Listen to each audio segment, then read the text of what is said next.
ওই পিচ্চি বর প্রথমবার আদর করলে নাকি অনেক ব্যথা লাগে। তোমাকে এসব কে বলেছে? পিচ্চি বর, আমি না এগুলো জানি। জানো, প্রথমবার আদর করলে নাকি রক্ত বের হয়। বাজে কথা ওসব। তাছাড়া আমি তোমাকে কষ্ট দিতে পারি বলো? কিন্তু আমি তো ভার্জিন সোনা, আমার তো অনেক কষ্ট হবে। তাই তাহলে তো তোমাকে আদর করতেই হয়। সোনা বর, তুমি আমাকে কষ্ট দিতে পারবে বলো? আমার কষ্ট হলে তোমার খারাপ লাগবে না সোনা? কিন্তু জান, আমার তো আজকে তোমাকে আদর করতে ইচ্ছা করবে, কাছে পেতে ইচ্ছা করবে। তাছাড়া আজকে আমাদের বাসর রাত, তোমার কি ইচ্ছা করবে না আমার আদরটা পেতে বলো? ইচ্ছে করতেছে না, কিন্তু কি করব সোনা? আমার না ভয় লাগতেছে। তুমি যদি আমাকে কষ্ট দাও তাহলে তো আমি নিজেকে আটকে রাখতে পারবো না, কান্না করে দিব। আর যদি চিৎকার করে ফেলি ভুলেও, তখন কি হবে বলো? তুমি তো সবই জানো যে বিয়ের প্রথম রাতে আদর করলে কিংবা মেয়েকে আদর করলে অনেক বেশি কষ্ট পায়। আর তাই একটু একটু ব্যথা লাগে। আর প্রথমবার আদর করলে যখন কষ্ট হয় তখন একটু রক্ত বের হয়। তাহলে তুমি এত ভয় পাইতেছো কেন? দেখো, আমি তোমাকে আস্তে আস্তে আদর করব। একটু ব্যথা দিব না, তোমার অনেক বেশি ভালো লাগবে। আর তারপর যখন তুমি কমফোর্টেবল ফিল করতে শুরু করবে, তখন তোমার আমার অনেক আদর পেতে ইচ্ছা করবে। এখন কথা না বাড়িয়ে আমাকে তোমাকে একটু দেখতে দাও, তোমাকে মন ভরে দেখি। কিন্তু সোনা বর, আমার না অনেক ভয় লাগতেছে। তুমি সত্যি আমাকে অনেক ব্যথা দিবা তাই না? অনেক কষ্ট হবে আমার। যদি আমি কান্না করি তাহলে আমার কষ্ট হবে না বলো? পাগলি বউ, এটা সুখের কান্না, এটা কষ্টের না। আর তাছাড়া তুমি আমার জন্য এটুকু করতে পারবে না বলো? আর তোমার কষ্ট হলে সেটা আমি সহ্য করতে পারবো, কিন্তু এই কষ্টটা তো সুখের আনন্দের। তাহলে তুমি এটুকু সহ্য করে নিতে পারবে না? নাকি আমার আদর তোমার চাই না বলো? চাই তো, কিন্তু আমার না ভয় লাগতেছে। আমার বান্ধবীরা যেটা বললো তাতে তো আমার ভয়ে মরে যেতে ইচ্ছে করতেছে। তুমি আমাকে কষ্ট দিতে পারবে বলো? আজকে আদর না করলে হয় না? তুমি আজকে অন্তত আমার কাছে এসো না, তাহলে কিন্তু আমার অনেক ভয় লাগতেছে। আমি ভয়ে একদম শেষ হয়ে যাব। তুমি একটু আমার থেকে দূরে থাকো। আমি কথা দিতেছি, কালকে কিংবা পরশুদিন আমি নিজেকে তৈরি করে নিয়ে তারপর তোমার কাছে আসব। আর অনেক বেশি আদর দিব তোমাকে, তোমার সাথে রেসপন্স করব, কেমন? কিন্তু আমার তো এখনই আদর লাগবে। তুমি কেন বুঝতেছো না সোনা? আমি এতগুলো দিন তোমার থেকে অপেক্ষা করেছি। আর বিয়ের আগে তুমি কত ইগনোর করেছো, আমাকে দেখেছো। এখন যদি আমাকে দূরে সরিয়ে দাও, তাহলে কি আমার কষ্ট হবে না বলো? খারাপ লাগবে না বলো? তাহলে তুমি আমাকে একটু আদর করতে দিবে না? সুমনের কথাতে রুহি একদম চুপচাপ রইল। তখন ওর মুখের দিকে তাকিয়ে তারপর ওর মুখের পাশে হাত রেখে ওর মুখটা তুলে তারপর কিছুক্ষণ ওর মুখের দিকে তাকিয়ে রইল। তারপর ওর কপালে একটা স্পর্শ দিতেই ভয় পেয়ে শাড়িটা দুই হাতে ধরল রুহি। আর কেমন যেন ওর গোলাপের পাপড়ির মতো ঠোঁটজোড়া কাঁপতে লাগলো।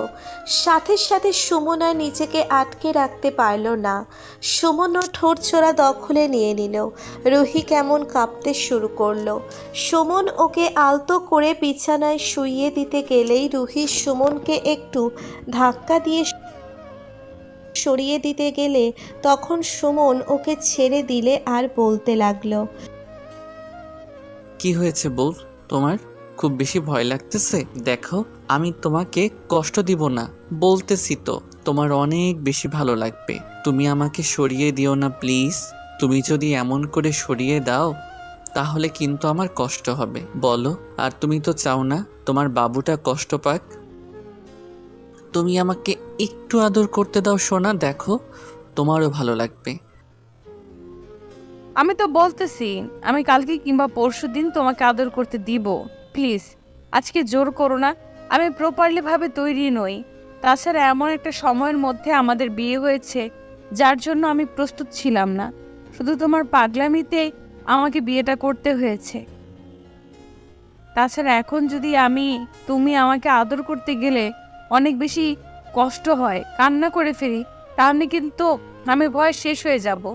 আর তুমি পারবে তোমার বাবুটাকে কষ্ট দিতে পারবে বলো? তুমি আমাকে বিশ্বাস করো না নাকি? আমার উপর তোমার একটু বিশ্বাস নেই? আমি তোমাকে বলতেছি কিছু হবে না। আমি তোমাকে আলতো আলতো করে আদর করব, আস্তে আস্তে কাছে টেনে নিব, আর তারপর যখন কষ্ট হবে তখন ছেড়ে দিব। আজকে না হয় কালকে তো তোমাকে আদর করতেই হবে, বলো। ও, আমি তো সেটাই বলতেছি। তুমি তো পরেও আমাকে আদর করতে পারবে, তাহলে এখন করার জন্য এত পাগল হয়ে আছো কেন? পরে আদর করো, দেখো ঠিক আমি ভয় পাবো না, সবটা মেনে নিব, সবটা সহ্য করে নিব। আচ্ছা, তুমি কি ভাবছো যে তুমি ভার্জিন বলে আজকে কষ্ট পাবে, পরে কষ্ট পাবে না? কাল অথবা পরশু তোমাকে আদর করলে তোমার খারাপ লাগবে না, কষ্ট হবে না? এটা তোমার ভুল ধারণা। কিন্তু দেখো, কষ্ট তো হবেই। এইটুকু কষ্ট তো তোমাকে সহ্য করে নিতেই হবে, বলো। তাছাড়া প্রথমে একটু ব্যথা লাগবে, কিন্তু পরে যখন আদর করতে শুরু করব না, তখন তোমার কাছে ভালো লাগবে।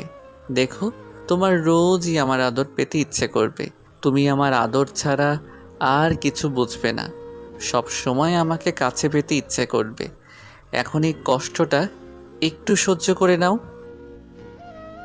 একটু আদর করতে দাও আমাকে এই বাসর রাতে। যদি তুমি আমাকে দূরে সরিয়ে দাও, তাহলে কিন্তু আমার অনেক কষ্ট হবে তোমাকে ছাড়া থাকতে। আমি এটা মেনে নিতে পারবো না। জান, প্লিজ আমাকে একটু কাছে আসতে দাও, এভাবে আটকে দিও না। আমি আদর করি, দেখো তোমার ঠিক ভালো লাগবে। বাবু, তুমি আমার একটাও কথা শুনতেছো না কেন? আমার কষ্ট হলে তোমার খারাপ লাগবে না বলো? তোমাকে আমি বোঝাতেই পারতেছি না আমি কতটা ভয়ে আছি, তারপরও তুমি জোর করে আমাকে আদর করতে চাইছো। আচ্ছা ঠিক আছে, করো। আমি কষ্ট পেলে যেহেতু তোমার কিছু যায় আসে না, তোমার যত আদরের প্রয়োজন এতগুলো দিন তুমি আমার থেকে দূরে দূরে থাকতে পেরেছো, আর এই একটা দিন থাকতে পারবে না। আমি কথা দিয়েছি তো 2 দিন পরে তোমাকে ঠিকই আদর করতে দিব, আর এখন তোমাকে বুকে নিয়ে ঘুমাবো। তাহলে তো তুমি আর আমাকে হারানোর ভয় থাকবে না। আর এখন তো আমি তোমার বউ হয়ে গেছি, তাহলে তুমি আমার এইটুকু কথা রাখতে পারবে না বলো? রুহির এরকম আজব ধরনের কথা শুনে আজব ধরনের সুমন ওর থেকে কিছুটা দূরে সরে গেল। তারপর বিছানা থেকে উঠে ব্যালকনিতে গিয়ে দাঁড়ালো। তখন ভাবতে লাগলো, কি, কখনো যে মেয়েকে ভালোবাসতে গিয়েছিলাম আর একে বোঝাতে পারিনি কতটা ভালোবাসি।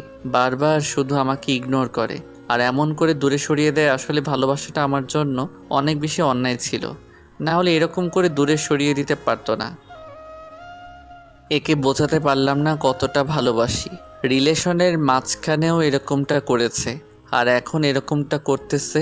ও কিভাবে নিজেকে এখন থেকে আমিও ওর থেকে দূরে সরে থাকবো, দেখি ও কি করে ভালো থাকতে পারে।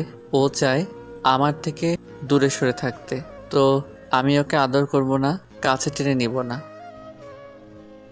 স্বামীর স্বামীর ভালোবাসা, স্বামীর সুখটা ও বুঝতে পারবে। কষ্ট পাবে, আমার কিছু যায় আসে না। আমাকে তো আর কম কষ্ট দেয়নি। আপনারা কি ভাবছেন এখানে কি হচ্ছে? আসলে রুহি আর সুমন একই ফ্ল্যাটে থাকে, আর রুহি বাড়িওয়ালার মেয়ে।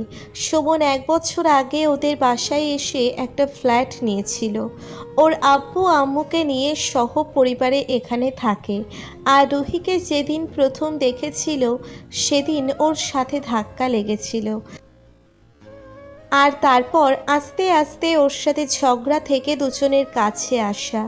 সেই তারপর একটা সময় যখন সুমন ওর সাথে কথা বলার চেষ্টা করত, রুহি ওকে ইগনোর করত, কারণ রুহি কোনো ছেলের সাথে রিলেশনে জড়াতে চাইতো না। একটা ছেলে ওকে অনেক বেশি কষ্ট দিয়েছিল স্কুল লাইফে, তাই ও ভয় পেত কারোর সাথে রিলেশনে জড়াতে, কাউকে ভালোবাসতে। কিন্তু সুমন ওকে সত্যিকারের ভালোবেসে ফেলেছিল, তাই ওর থেকে দূরে থাকতে পারতো না।